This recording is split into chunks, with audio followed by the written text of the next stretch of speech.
penelitian menemukan bahwa tidak memperhatikan presentasi berbicara dapat menyebabkan laki-laki impoten ya, dan wanita frigid ya. Profesor Niko tolong ya. Iya, mohon diperhatikan presentasi ya. Oke. Karena kalau kena komputer itu lama-lama katanya bisa impoten. Gitu ya. Udah kelihatan dari wajahnya ya.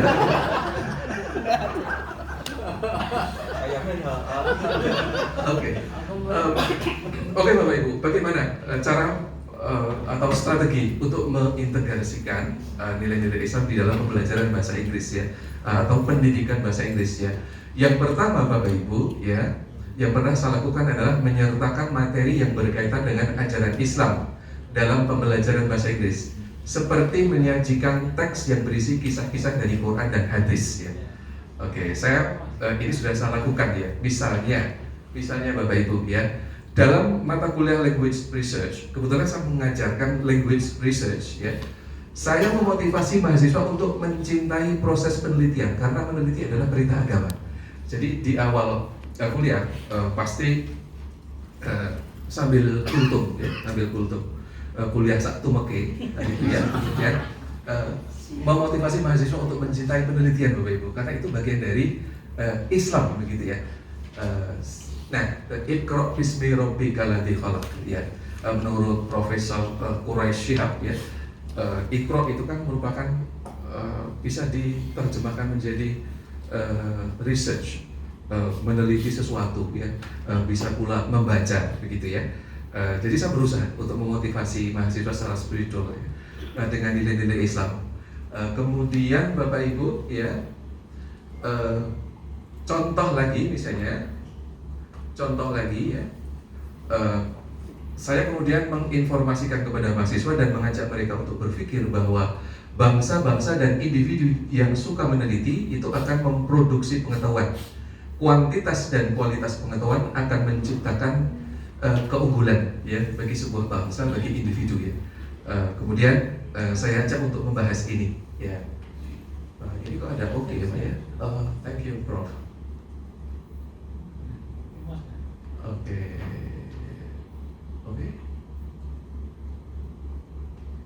Oke, ya mungkin dosa sama Prof Miko tadi ya. Jadi saya menampilkan ini ya, ayuhan nasu inna khalaqnakum min dzakari wa unsa wa ja'alnakum syu'uban wa qabaila illa lita'arafu ya. Ini selalu populer sekali dan selalu saya integrasikan ya ketika memberikan motivasi kepada adik-adik mahasiswa ya. Bagaimana sebetulnya melalui bahasa Inggris itu sebetulnya mahasiswa sudah memegang pretext ya, kunci untuk bisa kemudian berkomunikasi dengan bangsa-bangsa di dunia ya. Jadi nilai Qur'aninya adalah seperti yang kita sajikan seperti ini ya. Nah, kemudian strategi 2, oke, Prof Arid, luar biasa, perhatian sekali ya, oke ya, oke, itu perhatian atau melamun? Oke, strategi 2, memberikan tugas yang berkaitan dengan nilai-nilai Islam, seperti menulis research question sebagai wujud semangat Iqra, membaca ayat-ayat Allah di alam semesta. Ya, kata Ustadz Narno, inna fi khalqis samawati wal ardi dan sebagainya ya. Jadi untuk membangun pengetahuan, to encourage students to contribute to the body of knowledge, of course they have to do research, and for the research to be successful, they have to develop research question. Jadi research question itu adalah membangun pengetahuan ya, pintu untuk membangun pengetahuan. Nah, itu saya terangkan Mas Ihsan ya, pertama kali ketika saya mengajar research kepada adik-adik mahasiswa. Jadi kita bawa Bapak Ibu ke nilai-nilai Islam ya. Kemudian membaca ayat-ayat. Ini bisa ayat-ayat semesta, bisa ayat-ayat fisika, ayat-ayat biologi. Serangga. Ketika belajar serangga itu kan sebetulnya itu kan nilai-nilai Islam. Membaca ayat-ayat semesta, membaca ayat-ayat ekonomi, ayat-ayat akuntansi ya. Kemudian Pak Syifa, ayat-ayat psikologi ya misalnya. Hasilnya adalah body of knowledge, termasuk bidang saya membaca ayat-ayat linguistik, bahasa yang digunakan oleh manusia. Mari Pak Dewan Pak Edwin ya, karena telat ya, push up ya. Ya. Mari dokter, ya. Dokter Dewan ya marah nanti saya disuntik mati ya.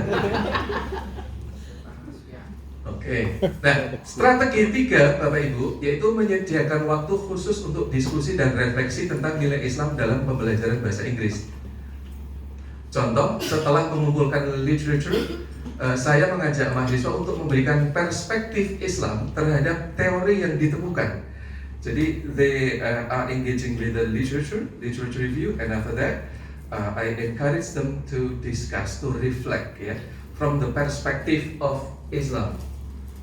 Oke, misalnya, when they come across with the cross-culture understanding literature review, for example, they are going to think, ya, mereka akan berpikir bahwa by learning about different cultures, student can develop better understanding of how people from different background think.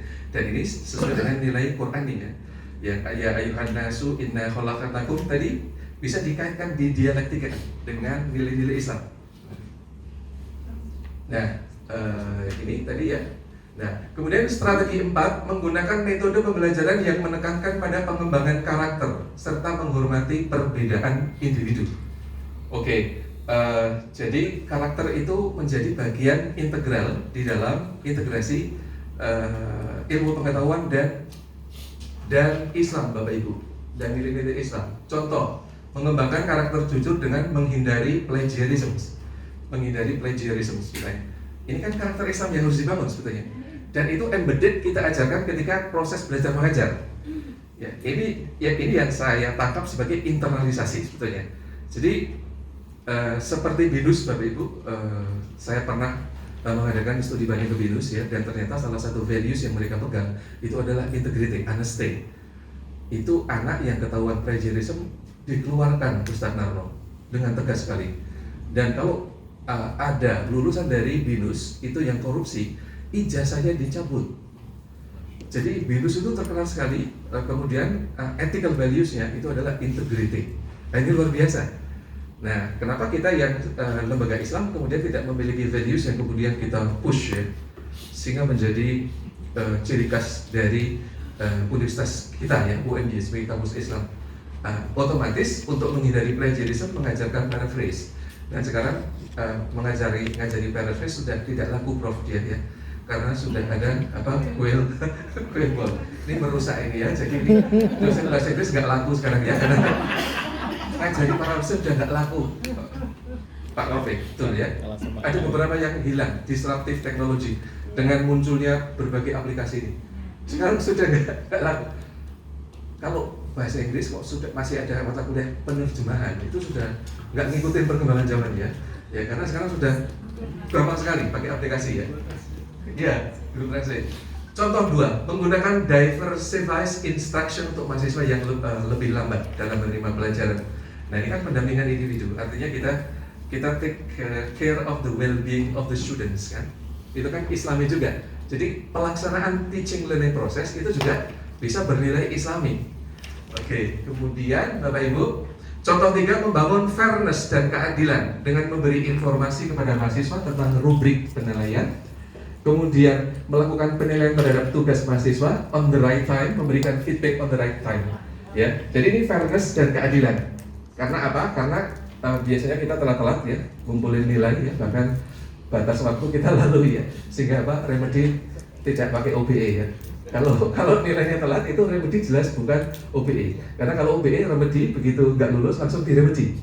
Oke. Nah ini termasuk fairness Bapak Ibu, fairness dan keadilan. Ya keadilan, konsep Islam. Kemudian Bapak Ibu, ini bicara masalah karakter ini ada ahlinya. Ini Thomas Likona.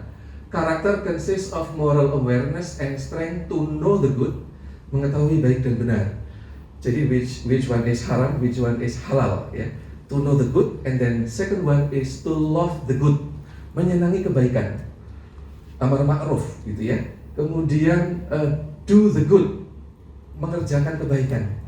Bukankah ini sangat sesuai dengan nilai-nilai Islam Bapak Ibu ya? Al-imanu aktu bi qalbi wa iqrayu bil lisan wa amalu bil arkan. Iman itu diyakini dalam hati, diucapkan dengan lisan, dan dilakukan dengan perbuatan. Nah, kalau dalam konteks Jawa, metode mendidik dengan telungo, ngerti, ngerasa, ngelakoni, bukan ngeloni nih, ya. Prof Miko itu biasanya bacanya salah ya, biasanya diplesetkan ngeloni gitu ya. Mungkin itu yang menjadi dasar Prof Miko tidak mau nginep di hotel. Saya tanyai tadi ya, saya tanyai, ternyata tidak mau jauh-jauh dari istri Bu Dia. Ya, oke, ya. Ya, beda dengan Pak Aris ya. Pak Aris itu suka kalau sering jauh-jauh dari istri ya. Gitu ya Pak Aris ya.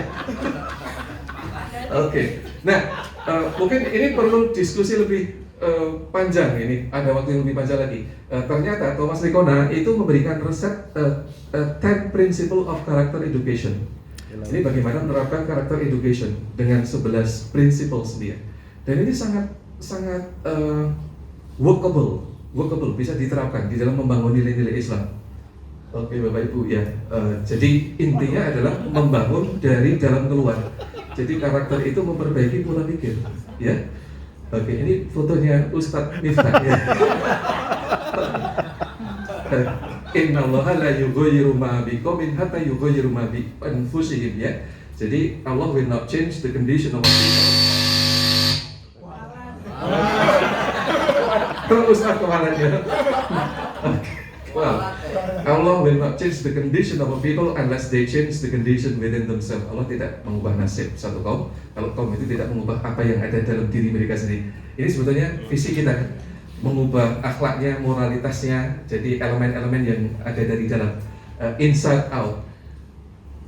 Nah, salah satu dari prinsip Thomas Lickona itu promote. Ini yang penting-penting, Pak Rafiq, ini saya garis bawahi.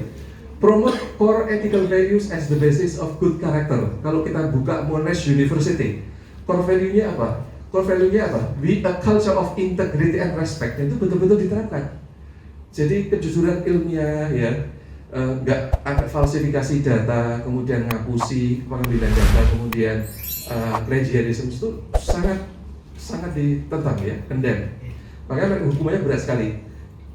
Kemudian respect other people, differences. Kemudian kalau dia BINUS, striving for excellence, perseverance, integrity, respect, innovation, teamwork ya, yang terkenal BINUS integritinya itu diakui jebolan ya, karena sangat keras ya menghukum plagiarism.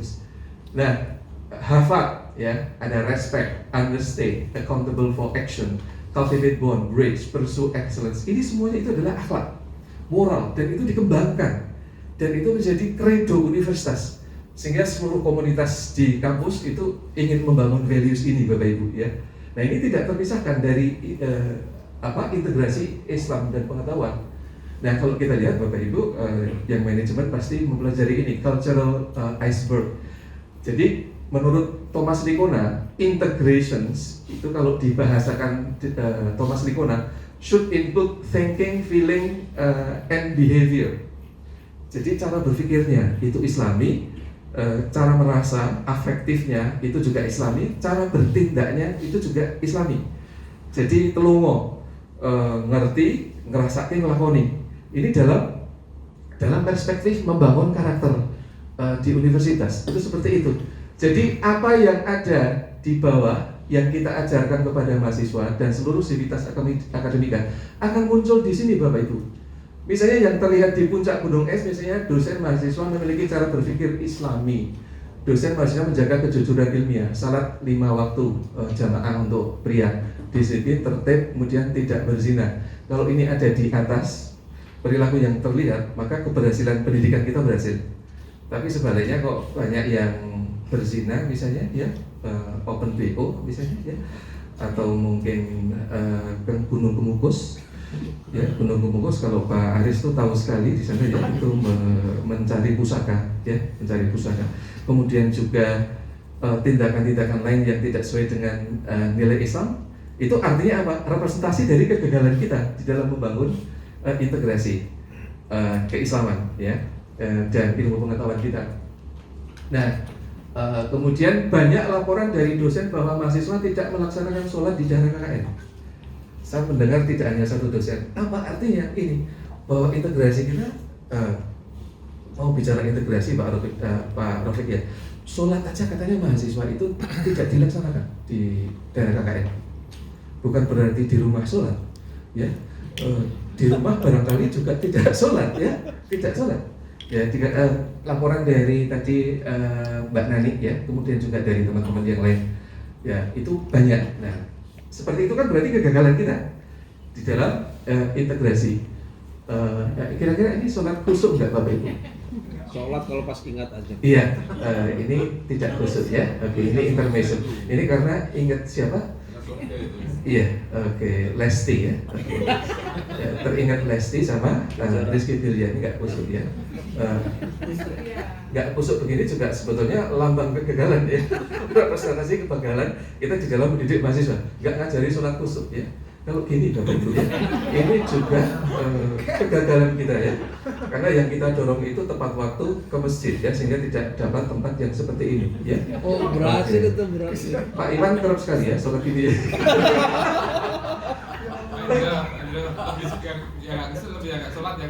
Nah, termasuk tadi ketika saya tanya kepada Pak Amin Abdullah, saya kan tanya LGBT. Pak Amin, saya diskusi dengan Pak Rafiq, Pak Amin kok jawabnya kayak masih mengambang gitu ya. Jadi yang saya harapkan itu ketika kita bicara Islamization of integration of Islamic knowledge and Islamic values and knowledge, itu kita posisinya strong. We have strong stand positions ya terhadap pikiran-pikiran yang alien terhadap nilai-nilai Islam seperti LGBT ya, seperti LGBT ya. Say no to LGBT itu berarti apa? Secara thinking, artinya kita dan sivitas akademika kuat pada posisi keislaman kita bahwa nilai itu tidak benar dan itu kita perlu ketegasan seperti itu ya. Nah, sikap kritis terhadap pengetahuan dengan perspektif Islam ini harus kita ajarkan. Makanya Thomas Likona tadi kan thinkingnya harus Islamik. Maka isu-isu ghazal fikr sibuk Islam dari sivitas akademik itu harus dibangun untuk bisa berpikir kritis terhadap nilai-nilai yang alien terhadap Islam. Kan seperti itu. Kemudian dari sisi feelingnya, behavior. Jadi 3 hal itu yang harus kita bangun. Nah, kenapa kok kita tidak setuju terhadap LGBT? Karena Tuhan menciptakan Adam dan Inul, bukan Adam dan Ipul, kan gitu ya? Oke. Nah, kalau begini boleh nggak? Ya, jadi anak kos dapat ibu kosnya. Boleh ya, boleh. Ini contoh ekstrim ya Pak, ya Ustaz ya. Artinya kita perlu melatih mahasiswa untuk thinking Islamic ways. Worldview, Islamic worldview ya. Jadi kasus-kasus termasuk bangunan pengetahuan itu dikritisi. Ini Islamik enggak ya? Kemudian perilaku ini Islamik enggak? Kemudian cara berpikir. Ini sebetulnya seperti ini kan contoh ekstrim aja. Ini cara berpikir terhadap praksis kehidupan ya. Nah, kalau ini boleh asal nikah ya. Oke. Asal nikah loh ya. Jadi ini kan supaya tidak membayar kos, mahasiswa nikah dengan ibu kos. Bukan mantu toh. Pak Indro. Nah, kalau ini boleh nggak? Selingkuh sama mertuanya.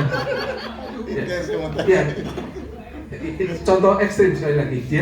Ini sebetulnya bisa kita ganti dengan berbagai macam pemikiran yang kita hadapkan pada mahasiswa, termasuk kajian-kajian kita di dalam pembelajaran itu hadapkan kepada mahasiswa bagaimana menurut perspektif Islam seperti itu. Nah, ini tentu boleh nggak Bu Dia? Enggak. Boleh ya, udah mengikuti dia. Mengikuti terus luar biasa ya. Bahkan sampai muncul film ya, Pengabdi Mantu 2 ya, gitu ya. Menjadi film juga boleh Bu ya. Oke.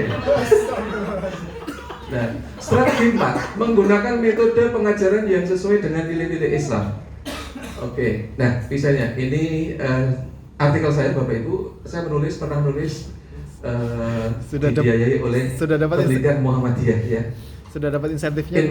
Sudah. Ya, tapi separuh Pak. Incorporating Ahmad Dahlan values in the curriculum in higher education, case study in English Education Department. Nah, Jadi ini saya dapatkan. Concerned with the pedagogical approach, Ahmad Dahlan held that education should be directed toward inculcating independent thinking. Ahmad Dahlan itu sebetulnya pikirannya melatih mahasiswa kita untuk thinking independently. Ahmad Dahlan, cited in Prose 1, argued that no single person could claim the absolute truth of her opinion. Jadi implikasinya yang diharapkan pembelajaran kita dengan sistem Muhammadiyah, sistem Ahmad Dahlan itu more participation of student in the learning process, and student were encouraged to ask question, to argue, to disagree with the teachers. Jadi kalau kita cuma ceramah di depan mahasiswa itu so yesterday Pak Arif. So yesterday kalau kita cuma ceramah, harus diskusi, harus berdebat, harus student centered learning ya, project based learning, case based method. Kalau kedokteran insya Allah sudah mapan sekali. Ya, problem based learning dengan 7 jam itu luar biasa. Kemudian contoh penerapan dalam pembelajaran chapter introduction dalam skripsi ya, misalnya bisa di introduction saya mengajak mahasiswa membaca menelaah contoh chapter introduction yang bagus, kemudian mahasiswa diberi pertanyaan apa saja bagian dari introduction, apa saja yang ditulis dalam bagian background, apa research problem itu dan sebagainya. Jadi saya mendorong mahasiswa untuk melakukan deconstructing text ya. Jadi student centered learning, dan ini yang digagas sebetulnya oleh Ki Ahmad Dahlan, Kiai Haji Ahmad Dahlan Bapak Ibu ya, student centered learning. Strategi 5, melatih critical thinking mahasiswa untuk menganalisis body of knowledge ataupun metodologi penggalian pengetahuan dengan kacamata Islam. Nah, kadang-kadang ada tabrakan nilai Islam dengan body of knowledge, bahkan metodologi ya, research. Ya, misalnya saya mengajarkan bahwa di dalam mata kuliah itu pengetahuan tidak bebas nilai, karena pengetahuan merupakan produk dari kultur, dari worldview dari bangsa tersebut ya, atau kelompok masyarakat ya. Misalnya tadi yang saya tanyakan kepada Prof. Amin itu queer teori. Sekarang makin banyak itu gerakan untuk advokasi LGBT, karena dianggap kalau dalam perspektif akademis itu kaum LGBT itu termarginalisasikan, maka mereka harus dibela. Dan salah satunya para ilmuwan menggunakan kalau dalam ilmu sosial critical theories, dan salah satunya kemudian queer teori, yaitu melakukan pembelaan terhadap orang-orang yang termarginalisasikan dalam masyarakat, dan itu sekarang dibiayai dengan dana tinggi Pak, dengan dana tinggi sekali ya. Nah seperti itu kan sebetulnya tidak bebas nilai, maka konsep Islam harus bisa melakukan dalam tadi perlawanan ya terhadap nilai-nilai yang tidak sesuai dengan Islam, seperti itu. Strategi 6, memberikan perhatian yang signifikan pada pengembangan kompetensi. Nah ini Kiai Dahlan lagi. For Dahlan, skill development in education was important agenda. To equip Muslim with competencies required to fulfill their worldly needs. Hence, Dahlan had started introducing the concept of educational specialization, obligation for every Muslim to acquire one or more skills. Ya. Contoh penerapan ya, OB menyusun CPL yang mengintegrasikan nilai Islam dalam mata kuliah. Tadi kita bahas Pak Rafiq, nanti mungkin saran saya di akhir itu nanti dari berbagai pendapat, berbagai gagasan itu dikumpulkan. Kemudian kita cari polanya untuk pengembangan integrasi Islam dan pengetahuan ya. Kemudian saya sarankan lagi nanti kalau bisa buat buku bunga rampai ya, tentang praktek best practice ya, itu akan lebih bagus nanti. Bu Arin siap mendanai ya, insya Allah. Betul Bu? Oh enggak ya. Strategi 7, mengajar kosakata riset yang berkaitan dengan nilai Islam seperti ilm ya, knowledge, hikmah. Ini saya ajarkan juga Bapak Ibu, ilmu pengetahuan yang didapat melalui verifikasi empirical methods ya. Kemudian kalau knowledge itu bisa dia ilmu ilmiah maupun yang tidak ilmiah ya, misalnya Darmo Gandul, Gandoloco, misalnya apalagi babi ngepet ya, wewe gombel, jerangkong, pocong dan sebagainya, itu masuk pengetahuan. Hikmah itu mendalam, mempelajari pengetahuan secara mendalam dan kemudian bisa bertindak wise ya. Ini saya ajarkan kepada mahasiswa di awal-awal ini Bapak Ibu nih. Kemudian strategi 8, menyediakan aktivitas ekstrakurikuler dan kokurikuler berfokus pada penanaman nilai Islam. Ya, contoh penerapan misalnya di PVI, profesi saya, Bu Arin, itu kita punya 6 soft skill, pengembangan soft skill, yang itu didasarkan pada akhlak-akhlak Islam ya. Misalnya conflict management, leadership, kemudian juga achievement motivation training, kemudian creativity dan sebagainya. Strategi 9, memperhatikan etika dalam pengajaran sesuai dengan ajaran Islam seperti menghormati privasi, menghindari sikap diskriminatif, mendorong kolaborasi. Kolaborasi penting untuk kesuksesan ya. Kolaborasi yang baik adalah kunci kesuksesan ya. Foto hanya sebagai pemanis ya.